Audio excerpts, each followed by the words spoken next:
Assalamualaikum warahmatullahi wabarakatuh. Salam sejahtera untuk Bapak Ibu dan saudara-saudara dimanapun saat ini Anda berada.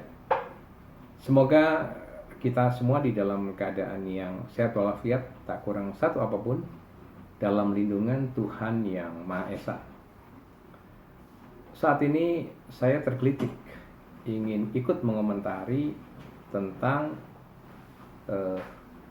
wawancaranya Pak Ahok ya, baik yang dilakukan dengan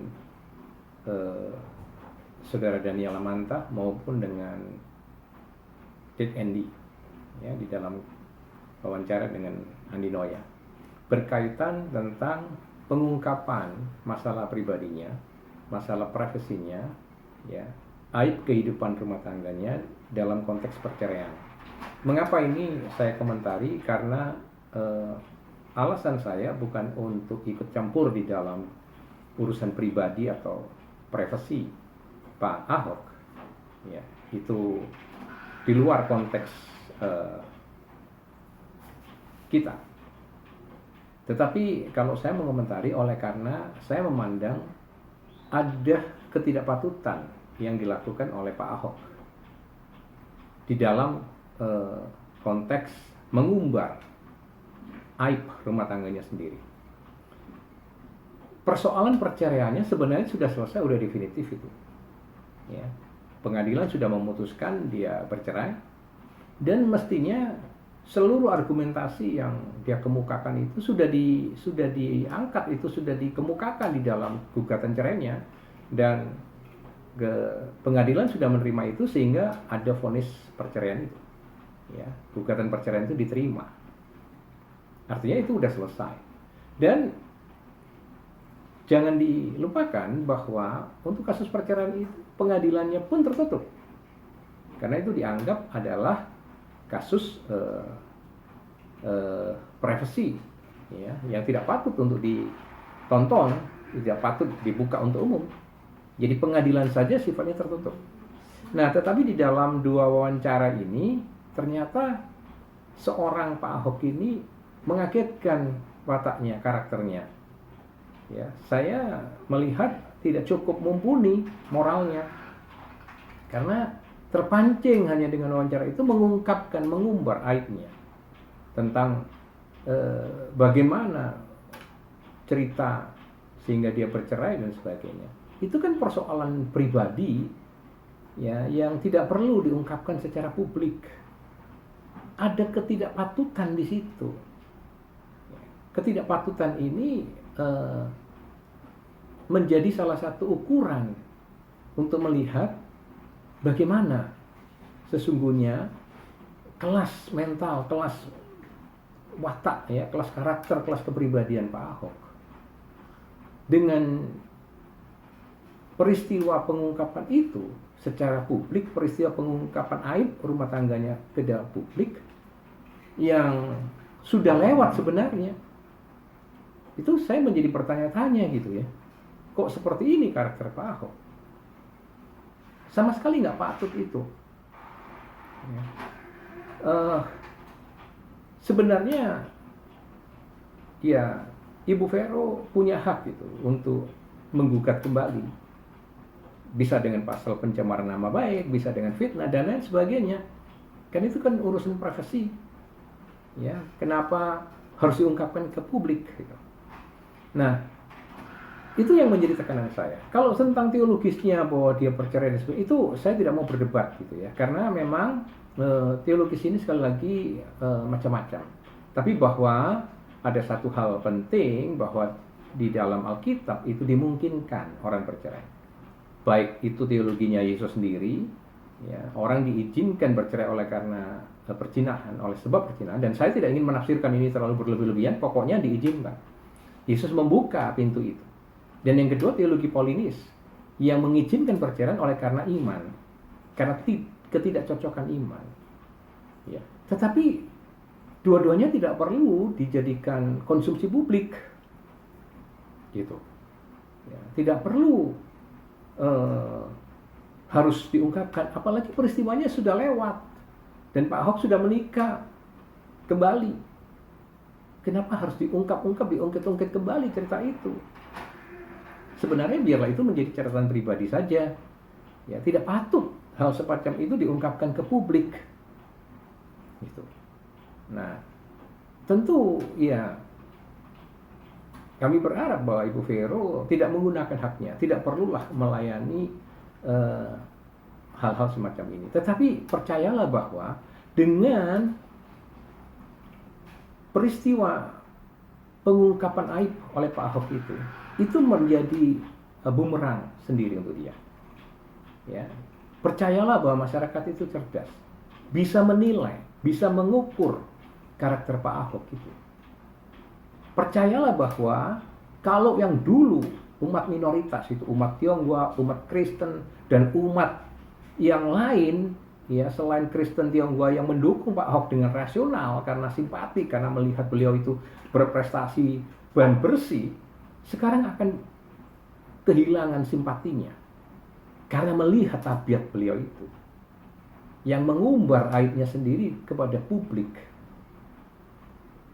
Orang akan menilai bahwa karakter semacam ini ternyata belum cocok, belum kelas untuk sebagai seorang negarawan dan bangsawan. Ya. Pengumbaran aib semacam itu sekali lagi ketidakpatutan. Ya. Ukurannya adalah kepatutan. Jadi ketidakpatutan yang dilakukan oleh Pak Ahok ini. Sehingga dengan demikian saya percaya bahwa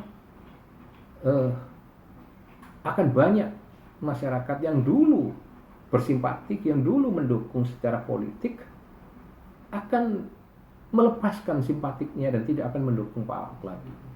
Apapun salah benarnya, siapapun, itu bukan persoalan. Apakah seperti itu memang duduk ceritanya peristiwa kelakuannya Bu Vero? Ataukah siapa yang benar? Ataukah Ibu Vero punya versi sendiri lagi? Itu bukan konsumsi publik, bukan urusan publik sama sekali. Yang nggak relevan untuk diketahui publik. Yang tahu ya hanya mereka sendiri berdua dan hanya Tuhan. Karena itu sebenarnya tidak pantas, sama sekali tidak pantas. Masa hanya dipancing di dalam wawancara publik oleh seorang Daniel atau dalam acara wawancara dengan Andi Noya begitu sudah langsung mengumbar aib pribadinya. Saya pikir itu sangat menyedihkan ya, memprihatinkan sekali gitu. Ya, karena sekali lagi peristiwa itu sebenarnya peristiwa yang sudah berlalu, dan ingatlah sekali lagi waktu sidang perceraian saja pengadilan itu tertutup sifatnya. Jadi kalau pengadilan saja itu melihat ukuran itu tidak patut dilihat publik, dibuka untuk umum. Nah, kenapa Anda sekarang tanpa ada sebab ini ono, tanpa ada hujan dan angin, mengumbar aib sendiri yang sudah berlalu, yang sudah lewat. Nah, mestinya kan, ya Pak Ahok itu menyadari begitu. Apa sih relevansinya mengumbar itu? Ya. Apa hubungannya dengan urusan publik? Anda sekarang sudah menikah baru, ya sudah menjalani kehidupan yang baru, ya, dan masing-masing juga sudah menerima itu. Ya sudahlah, jadikan itu persoalan Anda pribadi, gitu. Semua sudah Anda jalani. Tapi sekali lagi, dengan pengungkapan aib itu, buat saya itu salah satu ukuran moral publik yang patut dikomentari, ya, yang patut diberikan penilaian. Kenapa? Karena kalau hal-hal seperti ini saja Pak Ahok tidak bisa membedakan mana antara urusan privat dan mana urusan publik, dan urusan privat aibnya lagi itu diumbar begitu, maka mengerikan sekali karakter semacam ini kalau untuk menjadi pemimpin masyarakat. Ya. Ada banyak contoh orang bercerai itu tapi tetap tenang dan diam. Pak Prabowo dengan Bu Titi itu kan juga bercerai, tetapi kita tidak pernah mendengar, ya kan, ocehan dari Pak Prabowo tentang aibnya atau ocehan dari Bu Titi tentang aibnya, gitu. Contoh yang lain ada banyak perceraian. Ya. Ada siapa artis itu misalnya Lydia Kandou dengan Jamal Mirdad bercerai. Yang konon katanya perbedaan iman. Tapi di antara mereka juga tidak pernah mengumbar aibnya. Gitu. Mereka semua bersikap dewasa dan realistis dan rasional. Gitu ya. Nah, kenapa nih seorang Pak Ahok yang dulu menjadi idola yang ditokoh-tokohkan gitu, dibangga-banggakan, ujung-ujungnya hanya menampilkan karakter yang maaf kata, ya, nggak level gitu untuk seorang ukuran negarawan, seorang tokoh gitu. Apalagi menyangkut kautkan dengan tafsir-tafsir keagamaan, itu kan nggak pada tempatnya. Dengan terlalu berani mengatakan kalau Paulus itu dulu pernah kawin lalu cerai. Dari mana data itu? Itu buat saya tafsir peang, itu nggak masuk akal. Nggak ada data sedikit pun cerita di dalam Alkitab itu Paulus pernah menikah lalu bercerai. Nggak pernah diceritakan. Kalau dia mengizinkan perceraian karena iman, ya karena ukuran iman buat dia adalah harga mati gitu. Buat dia seperti itu. Ya, bukan, jangan ditafsirkan, jangan disimpulkan lalu dulu dia pernah menikah dan gara-gara istrinya nggak bisa nerima dia karena dia berbalik menjadi Kristen sekarang lalu cerai. Itu kan tafsiran yang nggak masuk, tafsiran peyang itu buat saya nggak masuk akal sama sekali itu. Ya, di dalam buku-buku di luar Alkitab pun juga nggak ada yang mengatakan, yang bisa membuktikan dengan akurat Paulus pernah menikah lalu cerai. Bahwa dia memberikan pembenaran ya perceraian, ya karena memang perceraian itu kan nggak perlu dikultuskan, nggak perlu didewakan gitu. Juga perkawinan demikian pula nggak perlu dikultuskan atau didewakan di atas Tuhan. Iman itu kan urusan dengan Tuhan gitu. Jadi orang menikah, orang kawin dan orang cerai itu kan urusan di bawah, levelnya di bawah Tuhan, nggak usah dikultuskan. Buat Paulus ukuran iman jauh lebih mulia dari ukuran sekedar kawin dan cerai gitu kira-kira. Itu tafsiran logikanya. Bukan berarti dia pernah kawin dan dia gara-gara masuk menjadi mengikuti Yesus lalu dia diceraikan. Itu kan tafsiran dari mana, sedikit pun nggak ada sumbernya itu. Begitu juga berani-berani memastikan kalau Yesus umurnya lebih dari 33 sampai ke 40 harus kawin menurut adat Yahudi. Itu dari mana? Faktanya Yesus sudah menikah. Seluruh ahli teologi sudah mengatakan Yesus itu mati dan bangkit pada usia sekitar 33 tahun. Selesai, udah nggak usah pakai pengandian lagi. Ya, nggak mungkin pernah terjadi bahwa Yesus itu mencapai umur 40, umur 34, 35 aja nggak pernah dicapai kok. Masa kita mengandai-andaikan? Itu kan cara berpikir yang menyesatkan, Pak Ahok. Gitu. Tapi saya nggak mau masuk di dalam konteks teologi, itu bukan urusan saya, bukan kompetensi saya. Cuman yang sekali lagi yang saya lihat bahwa dengan cara-cara semacam itu, dengan perilaku yang demikian itu, buat saya Pak Ahok itu sudah melanggar kepatutan gitu. Ya, ada ketidakpantasan sebagai tokoh publik bersikap berbuat seperti itu. Dan saya menghimbau seluruh dulu masyarakat ya, baik yang minoritas dari kalangan Tionghoa, dari kalangan Kristen, dari kalangan orang-orang rasional yang dulu memberikan simpatik dan dukungan kepada Pak Ahok, itu mulai menilai kembali ya tentang karakter beliau ini, ya, meninjau ulang simpati yang pernah diberikan, gitu. Karena ini tidak bagus, sangat tidak bagus, contoh yang sangat tidak bagus untuk publik. Seorang pemimpin mencelotehkan aibnya sendiri. Itu tidak pantas, tidak pada tempatnya, gitu. Jangan mengotori publik itu dengan cerita-cerita aib yang semacam itu.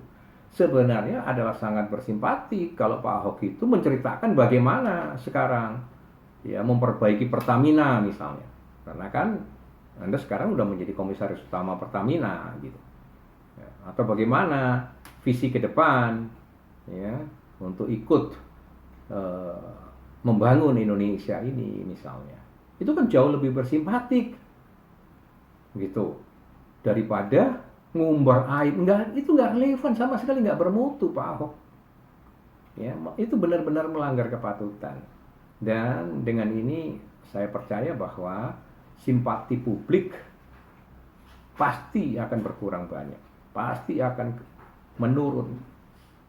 Ya, kita lihat saja. Dan saya mengingatkan Pak Ahok bahwa hidup itu seperti roda berputar.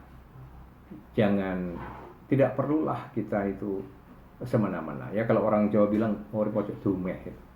Urip itu kayak mampir ngombe, ojo dumeh. Ya, artinya nggak usahlah semena-mena, nggak usahlah kita terlalu berlebihan di dalam mengekspresikan diri kita seakan-akan kalau dengan cerita itu kan Pak Ahok meminta pembenaran gitu, meminta simpati publik lebih jauh lagi. Untuk apa itu? Nggak relevan sama sekali. Ya, saya mencela itu, saya mengkritik itu karena Anda adalah tokoh publik gitu. Karena cerita Anda itu Anda publikasikan. Jadi sebagai masyarakat yang dulu pernah bersimpatik dan bahkan pernah mendukung, ya, saya sekarang sangat tidak bersimpatik lagi dengan sikap Anda itu. Ya, sangat mengecewakan. Itu terlepas dari siapa yang benar, itu bukan persoalan saya nggak mau terlibat di dalam urusan pribadi Anda, tapi bahwa sikap Anda yang berceloteh tentang aib pribadi, kehidupan pribadi itu sudah nggak pada tempatnya, nggak patut. Ya, demikian kira-kira supaya tahu Pak Ahok ada catatan publik buat Anda. Yang dikira publik itu tidak menyimak, tidak mengikuti. Ya, ada, publik tetap mengikuti kehidupan tokoh-tokoh.